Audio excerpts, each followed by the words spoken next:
혼자 있을 때 갑자기 심장마비가 온다면 당신은 살아남을 수 있습니까?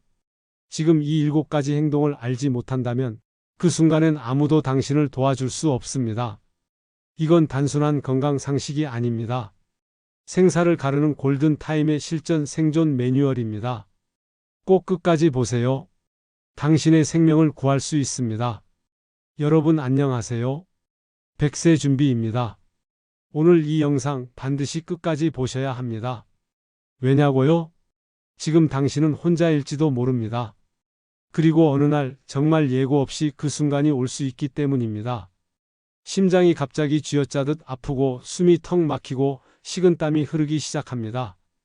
그때 당신 곁에 아무도 없다면 어떻게 하시겠습니까? 저는 심장내과 전문의 정윤철입니다. 올해 75세, 의사 생활만 해도 49년입니다. 대한심장학회와 응급의학회에서 평생 공로상을 받을 만큼 많은 환자들의 생과 사를 지켜봐 왔습니다. 그 중에서도 가장 안타까운 사례는 정말 간단한 대처만 했어도 살 수 있었던 분들이 혼자였다는 이유로 아무 조치도 못하고 세상을 떠난 경우들이었습니다. 그렇습니다. 심장마비는 혼자 있을 때 조용히 찾아옵니다. 그런데도 너무 많은 분들이 그냥 쓰러지면 끝이라고만 생각합니다. 그게 아니라는 걸 오늘 제가 분명히 알려드리겠습니다. 심장마비는 증상이 시작되고 나서도 10분 내외의 골든타임이 있습니다. 이 시간을 어떻게 활용하느냐에 따라 살고 죽는 길이 갈립니다. 오늘 제가 말씀드릴 혼자 있을 때 심장마비가 오면 살 수 있는 7단계 생존 전략. 이건 단순한 건강 팁이 아니라 제 평생 임상 경험을 통해 검증된 실전 생존 매뉴얼입니다. 사례도 들어드릴 겁니다. 실제로 이 방법 덕분에 지금도 건강히 살아계신 환자분들도 많으니까요. 자, 이제 하나씩 시작해 보겠습니다. 종이에 적어 두셔도 좋고 기억하셔도 좋습니다. 중요한 건 이걸 외우는 것보다 순서대로 실천하는 것이 생명을 구한다는 사실입니다. 첫 번째 단계, 움직임을 멈추세요. 심장마비는 갑자기 찾아오지 않습니다. 대부분은 분명한 신호를 보냅니다. 그 신호를 알아차리는 것이 생존의 첫 걸음입니다. 가장 흔한 증상은 가슴 한가운데를 누르는 듯한 압박감입니다.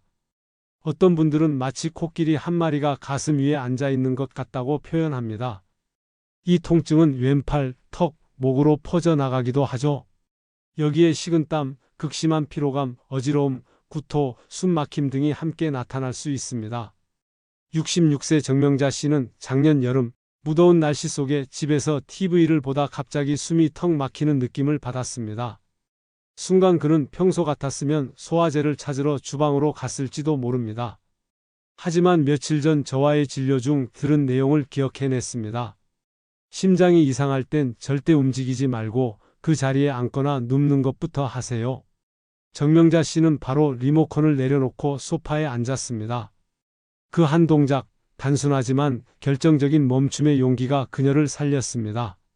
절대로 계단을 오르지 마세요. 물건을 찾으러 방을 옮기지도 마세요. 심장은 지금 도움을 외치고 있는 겁니다. 움직이면 그 외침을 짓밟는 셈입니다. 두 번째 단계, 복용 중인 심장약이 있다면 즉시 복용하세요. 이 단계는 평소 약을 복용하고 계신 분들께 해당됩니다. 특히 협심증으로 니트로글리세린을 처방받으신 분들이라면 이 순간을 위해 그 약을 가지고 계신 겁니다.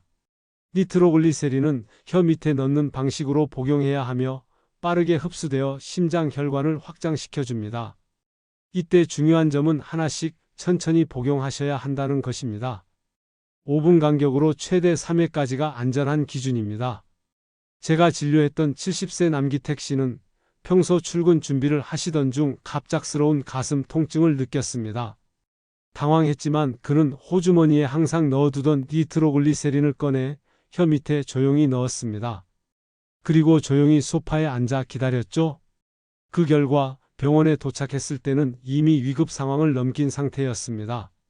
반대로 급하다는 이유로 여러 알을 한꺼번에 복용하는 분들이 있습니다. 그러면 혈압이 급격히 떨어지며 오히려 생명이 위태로워질 수 있습니다. 그리고 또 한 가지, 절대로 남의 약을 빌려 먹지 마세요. 가족이 먹는 약이라도 본인의 몸에는 독이 될 수 있습니다. 아스피린도 같은 원리입니다. 심장 질환으로 복용 중이라면 이 순간 반드시 씹어서 복용하셔야 합니다. 혈전을 막아 심장 근육으로 가는 혈류를 회복시키는 데 도움이 되거든요. 하지만 위장 질환이나 알레르기가 있다면 복용하면 안 됩니다. 세 번째 단계, 즉시 119에 신고하세요. 이 단계를 많은 분들이 나중에 합니다. 하지만 이것은 반드시 초기에 약 복용과 동시에 이루어져야 합니다. 119에 신고하는 건 단순한 통보가 아닙니다. 생명의 밧줄을 던지는 행위입니다. 신고할 땐 이렇게 말씀하시면 됩니다. 가슴이 아프고 숨이 찹니다. 심장마비가 의심됩니다. 저는 혼자 있고 주소는 어디입니다. 딱 이 한 문장이면 충분합니다. 긴 설명은 필요 없습니다. 구급대원은 그 짧은 문장을 듣고 바로 출발할 수 있습니다. 이 단계를 미뤄서 후회하신 분들을 저는 정말 많이 봤습니다. 69세 이영복 씨는 통증을 참고 30분을 버티셨지만 결국 쓰러졌고, 응급실에 도착했을 땐 이미 심장 근육의 40% 이상이 괴사한 상태였습니다. 지금도 일상생활이 어렵습니다. 반대로 빠르게 신고한 분들은 3일 만에 퇴원하는 경우도 있습니다. 차이는 오직 행동의 타이밍이었습니다. 신고 후에는 전화를 끊지 말고 응급요원의 지시를 따르세요. 지금 당신의 목소리와 호흡은 의료진에게 매우 중요한 판단 기준이 됩니다. 네 번째 단계, 현관문을 열어두세요. 심장마비는 단순히 가슴이 아픈 사건이 아닙니다. 그것은 어느 순간 의식의 끊김으로 이어지는 무서운 흐름입니다. 그리고 가장 치명적인 고비는 119가 도착했는데도 도와줄 수 없는 상황이 생길 때입니다. 그래서 반드시 기억하셔야 할 것이 바로 네 번째 단계, 바로 현관문을 열어두는 것입니다. 심장마비 증상이 시작되고 우리가 신고까지 마쳤다고 해도 문이 잠겨 있다면 그 다음 단계가 모두 막히는 셈입니다. 구급대원은 초인종을 눌러도 반응이 없고 문을 두드려도 열리지 않으면 결국 문을 강제로 부수는 수밖에 없습니다. 그러는 데 걸리는 3분, 5분 이 시간은 심정지와 직결되는 생명의 경계선이 됩니다. 제가 직접 진료했던 75세 김정래 어르신의 경우가 생생히 떠오릅니다. 홀로 지내시던 어느 날 밤 가슴이 조여오는 통증을 느끼고 제가 알려드린 대로 119에 신고한 뒤 현관문을 열어둔 채로 소파에 앉아 계셨습니다. 그리고 신고 2분 후 구급대가 도착했을 땐 이미 김정래 어르신은 의식을 잃은 상태였죠. 하지만 문이 열려 있었기에 지체 없이 구급대원이 들어와 즉시 심폐소생술을 시행할 수 있었고, 그 덕분에 지금도 저희 병원 외래진료실에 건강한 모습으로 오십니다. 이 사례는 단순한 행운이 아닙니다. 문을 열어둔다는 행동 하나가 그날 생과 사를 갈랐던 것입니다. 그래서 혼자 계신 분들이라면 반드시 기억하세요. 가능하다면 대문과 현관문 모두 개방, 반려견이나 반려묘가 있다면 다른 방에 격리해 주세요. 동물들이 놀라서 구급대원을 막거나 방해할 수 있기 때문입니다. 그리고 비밀번호가 있는 도어락을 사용 중이시라면 번호를 메모해 두어 눈에 잘 띄는 현관 근처에 붙여두는 것, 이것이 구급대원의 생명을 살리는 힌트가 될 수 있습니다. 요즘에는 스마트 도어락처럼 외부에서 비상시 원격 열림이 가능한 장비들도 있으니 관심 있게 준비해 두시면 좋습니다. 그 다음으로 중요한 것은 5번째 단계, 바로 몸을 안정된 자세로 누이는 것입니다. 우리 몸은 위급한 순간에도 생명을 유지하기 위해 몸부림칩니다. 이때 자세는 단순한 편안함을 넘어서 심장의 부담을 줄이는 중요한 수단이 됩니다. 가장 좋은 자세는 반쯤 기대어 있는 자세입니다. 무조건 눕는 것이 좋은 건 아닙니다. 등받이가 있는 의자나 소파에 편안히 기대고 다리는 살짝 구부린 상태에서 무릎 밑에 쿠션이나 얇은 이불을 받쳐주세요. 이렇게 하면 심장으로 되돌아오는 혈류가 원활해져 혈압이 안정됩니다. 하지만 호흡이 몹시 힘들다면 상체를 30도에서 45도 정도 세운 상태, 즉 반쯤 누운 자세가 더 적합할 수 있습니다. 여기서 반드시 주의하셔야 할 점, 절대 엎드리거나 딱딱한 의자에 구부정하게 앉거나 혹은 높은 곳이나 계단에 앉아 있으면 안 됩니다. 만약 의식을 잃으면 낙상의 위험이 크고 이로 인한 외상까지 동반될 수 있습니다. 호흡을 어렵게 만드는 복잡한 옷이나 액세서리도 느슨하게 풀어주세요. 목을 조이는 넥타이, 브래지어, 벨트, 시계, 목걸이 등은 지금 이 순간에 불필요한 장식일 뿐입니다. 당신의 숨을 가로막을 수 있는 것들부터 제거하세요. 그 다음은 6번째 단계. 아주 단순하지만 의외로 강력한 생존 전략입니다. 바로 가까운 이웃이나 가족에게 연락하는 것입니다. 많은 분들이 119에 신고했으면 됐지, 굳이 가족까지 부를 필요 있나? 라고 생각하십니다. 그러나 아닙니다. 곁에 누군가가 있다는 심리적 안정감, 그리고 혹시 모를 상황에 대비한 제2의 구조 손길, 이것이 당신의 생명을 지탱하는 중요한 안전망이 됩니다. 74세 박동식 씨는 그런 사례였습니다. 모든 가족이 지방에 있어 119에 신고 후 곧바로 옆집 아주머니에게 연락하셨습니다. 그분은 바로 달려와 박 씨의 손을 잡아주시며 괜찮아요. 천천히 숨 쉬세요. 다 잘 될 거예요. 이 짧은 말 한마디가 심박수를 안정시키고 두려움을 누그러뜨리는데 큰 힘이 되었습니다. 실제로 많은 환자들이 말합니다. 누군가가 옆에 있어줬다는 것만으로도 덜 무서웠다고요. 혼자라는 외로움은 위기 속에서 공포가 됩니다. 그 공포는 판단력을 흐리고 행동을 방해합니다. 가능하면 휴대폰에 가족 연락처를 단축번호로 저장해 두시고 냉장고나 현관 옆에 긴급 연락처를 크게 적어 붙여두는 것도 좋습니다.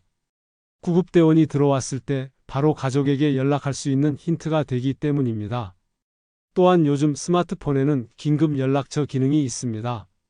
휴대폰 화면이 잠겨 있어도 응급 상황 시 누구에게 연락할지를 미리 설정해 둘 수 있죠. 그 기능 꼭 활용해 주세요. 심장마비의 위기는 어떤 사람에게는 아픔으로 오고 어떤 사람에게는 두려움으로 다가옵니다. 그리고 그 두려움 속에서 마지막까지 우리 생명을 붙드는 것은 다름 아닌 호흡입니다. 그래서 이제 마지막으로 알려드릴 7번째 단계, 바로 호흡을 조절하는 법입니다. 심장은 펌프이고 폐는 산소의 관문입니다. 심장이 힘을 잃어갈수록 우리 몸은 산소를 점점 덜 받게 되고 그 순간 뇌는 혼미해지며 의식이 끊기게 됩니다. 하지만 이때 올바른 호흡을 하면 산소를 더 많이 받아들이고 그 산소가 뇌와 심장으로 조금 더 오래 도달할 수 있게 됩니다. 방법은 아주 간단합니다.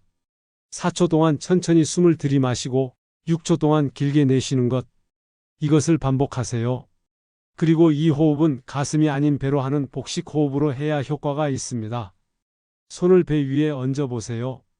숨을 들이마실 때 배가 부풀어 오르면 제대로 하고 계신 겁니다.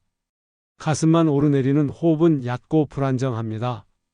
복식 호흡은 더 많은 산소를 폐에 집어넣고 그 산소가 천천히 퍼져나가도록 도와줍니다. 이 호흡 하나로 생명을 지켜낸 분이 계십니다. 67세 이순자 씨는 평소 요가를 하시며 복식 호흡을 익히셨던 분입니다. 어느 날 밤 갑작스런 흉통과 함께 심장마비 증상이 시작됐고 이 씨는 패닉에 빠지지 않고 평소 하던 대로 호흡을 하나하나 조절했습니다. 들이쉰다, 내쉰다. 그 생각만으로 자신을 붙들고 119 도착 전까지 의식을 유지하셨습니다.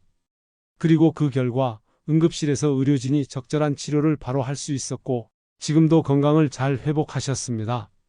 이처럼 호흡은 단순한 생리작용이 아니라 당신의 생명을 이어주는 다리입니다. 여기서 꼭 기억하셔야 할 금지 행동이 있습니다. 절대 물을 마시지 마세요. 의식을 잃는 순간 그 물은 기도로 넘어가 질식 위험이 있습니다. 토할 것 같은 느낌이 든다면 억지로 참지 마시고 고개를 옆으로 돌리세요. 토사물이 기도로 들어가지 않도록 해야 합니다. 그리고 혹시 인터넷이나 주변에서 들으신 적이 있을 겁니다. 기침을 세게 하면 심장마비를 극복할 수 있다는 말, 이건 잘못된 정보입니다. 기침은 오히려 혈압을 급격히 높이고 심장에 더 큰 부담을 줄 수 있습니다. 지금 해야 할 것은 억지스러운 움직임이 아니라 부드럽고 꾸준한 호흡입니다. 그리고 마지막으로 드리는 보너스 생존 전략 하나. 이건 꼭 위기 상황이 오기 전 지금 당장 해두셔야 할 중요한 준비입니다. 바로 스마트폰의 의료 정보를 미리 등록해 두는 것입니다. 아이폰을 사용하신다면 건강 앱에서, 안드로이드 폰을 사용하신다면 긴급 정보 설정 메뉴에 들어가 다음 정보를 입력해 두세요. 혈액형, 기저질환, 복용 중인 약, 알레르기 정보, 그리고 가족 연락처. 이 정보는 휴대폰이 잠겨 있어도 응급 상황 시 구급대원이 바로 확인할 수 있습니다. 76세 정문식 씨의 이야기를 들려드릴게요. 정 씨는 아침에 갑작스럽게 쓰러졌고 의식을 잃은 상태로 구급대원에게 발견됐습니다. 하지만 구급대원이 정 씨의 휴대폰을 확인하던 중 화면에 등록된 혈액 응고제 복용 중이라는 의료정보 덕분에 바로 항응고제에 따른 조치를 병원에서 받을 수 있었습니다. 덕분에 피를 과도하게 흘리는 부작용 없이 수술이 가능했고 현재는 무사히 회복 중이십니다. 지금 이 영상을 보시는 여러분도 오늘 저녁 바로 이 설정부터 해보세요. 가장 가까운 병원보다 더 빠르게 여러분을 도와줄 수 있는 단서가 됩니다. 지금까지 함께 해주셔서 고맙습니다. 우리가 함께 정리한 7가지 생존 단계, 그건 단순한 건강 상식이 아닙니다. 수십 년의 의학적 경험과 수천 명의 환자 사례를 통해 검증된 생명을 지키는 행동 순서입니다. 움직이지 마세요. 심장약이 있다면 복용하세요. 119에 즉시 신고하세요. 현관문을 열어두세요. 몸을 편한 자세로 눕히세요. 가족이나 이웃에게 연락하세요. 호흡을 조절하세요. 이 7가지는 단 한 가지라도 놓치면 생존 확률이 크게 떨어질 수 있습니다. 그러니 꼭 오늘부터 기억해 주세요. 혹시라도 이런 상황이 나에게 오지 않길 바라지만 만약 그런 순간이 온다면 당황하지 마시고 2단계를 차근차근 따라가십시오. 그리고 주변의 부모님, 친구, 이웃 어르신들께도